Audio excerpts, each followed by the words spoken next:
মা বেঁচে গেছে বলবো, তোমার মা বেঁচে গেছে। আমার ব্যক্তিগতভাবে বিশ্বাস হচ্ছে না যে রিপোর্টটা ঠিক আছে, বিলিভ মি, এত ভালো রিপোর্ট। অ্যাকচুয়ালি আমি অল্প একটু দেখাবো, ছবি দেখাতে পারবো। এটা হচ্ছে আমার আম্মা। যখন আমি এখানে আসি ওই দিন স্যারকে দেখানোর জন্য আমি এই ছবিটা তুলে নিয়ে আসছিলাম, বের করে রাখছি। এই যে আমি সবাইকে বলছি যে 7 দিনের চিকিৎসায় আমার আম্মার এই চেহারা, এই যে 7 দিনের চেহারা, 7 দিনের চিকিৎসায় মাত্র 7 দিনের ইমপ্রুভ। হ্যাঁ, আর এখানে আসার আগে আম্মা কিছুই খেতে পারতো না। একটা রুটি দিলে এই নাড়াচাড়া করতো, মা খাও না কেন, ভিতরে যায় না। আম্মা যেদিন আপনার ওষুধ শুরু করছে 48 ঘন্টার মধ্যে, পরের দিন সকালে আমার 3টা রুটি খাইছে, তাও গোল দিয়ে। আলহামদুলিল্লাহ, এটা একদম প্র্যাকটিক্যাল। আপনার সাথে আমার কিন্তু কোনো লিয়াজু কথাবার্তা হয়নি এখানে। আমি বলছি, আপনি ক্যামেরা রেডি করছেন, আমি বলতেছি আমি খুবই খুশি। আল্লাহ দরবারে লাখো কোটি শুকরিয়া, এবং আল্লাহ আপনাকে নেক হায়াত দান করুক।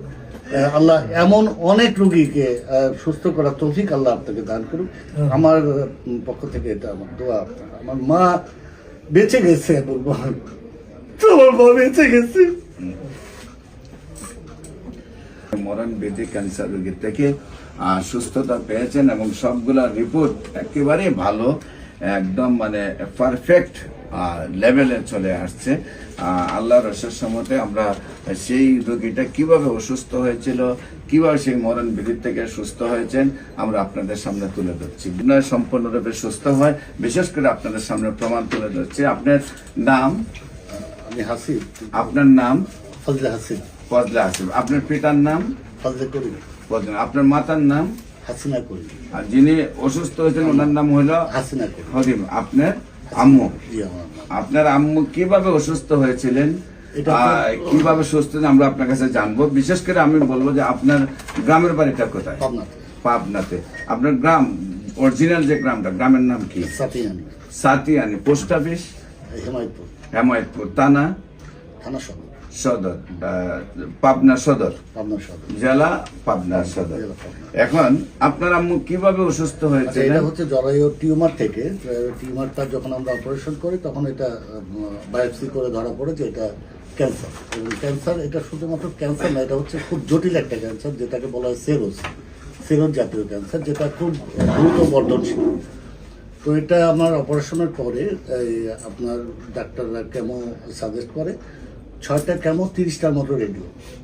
আম্মা তোর বয়স অনেক, নিয়ার বাই 70। তো 70 বছর বয়সে আম্মা এই কেমো রেডিও এতগুলো নিতে পারবে কিনা, কারণ আমার হার্টের সমস্যা ছিল। আম্মা খুব মানে অল্পতেই যদি ভয় পেয়ে যায় হার্টের একটা মানে বাজে অবস্থা হয়ে যেত। আমরা খুব দুশ্চিন্তার মধ্যে পড়ে যাই। এর মধ্যে অনলাইনে আপনার এই ইয়াটা দেখি। আল্লাহর অশেষ শুকরিয়া যে ওই মুহূর্তেই আমি পাই এটা, ওই মুহূর্তে পাই এটা, আল্লাহর রহমত বলবো আমি। এবং এখানে আসি আমি। তো অনেক সে প্রথম কনফিডেন্টটা অবশ্য আপনার কাছ থেকে আমি পাই, হ্যাঁ এটা ঠিক হওয়া সম্ভব, এটা নির্মূল হওয়া সম্ভব। তো 4 মাস আমরা চিকিৎসা করলাম। 4 মাস চিকিৎসাতে ইনশাল্লাহ আল্লাহর রহমতে যে রেজাল্ট আসছে রিপোর্টগুলো থেকে, ব্লাড টেস্টের, তাতে আমার ব্যক্তিগতভাবে বিশ্বাস হচ্ছে না যে রিপোর্টটা ঠিক আছে, বিলিভ মি, এত ভালো রিপোর্ট।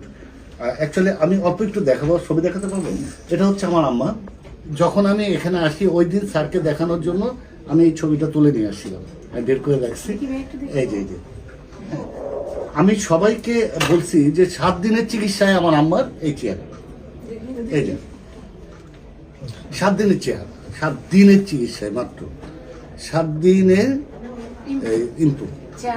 হ্যাঁ, আর এখানে আসার আগে আম্মা কিছুই খেতে পারতো না। একটা রুটি দিলে এই নাড়াচাড়া করতো, মা খাও না কেন, ভিতরে যায় না। আম্মা যেদিন আপনার ওষুধ শুরু করছে 48 ঘন্টার মধ্যে, পরের দিন সকালে আমার 3টা রুটি খাইছে, তাও গোল দিয়ে। আলহামদুলিল্লাহ, এটা একদম প্র্যাকটিক্যাল। আপনার সাথে আমার কিন্তু কোনো লিয়াজু কথাবার্তা হয়নি এখানে। আমি বলছি, আপনি ক্যামেরা রেডি করছেন, আমি বলতেছি আমি খুবই খুশি। আল্লাহ দরবারে লাখো কোটি শুকরিয়া, এবং আল্লাহ আপনাকে নেক হায়াত দান করুক। আল্লাহ এমন অনেক রোগীকে সুস্থ করার তৌফিক আল্লাহ আপনাকে দান করুক। আমার পক্ষ থেকে এটা আমার দোয়া। আমার মা বেঁচে গেছে বলবো, তোমার মা বেঁচে গেছে।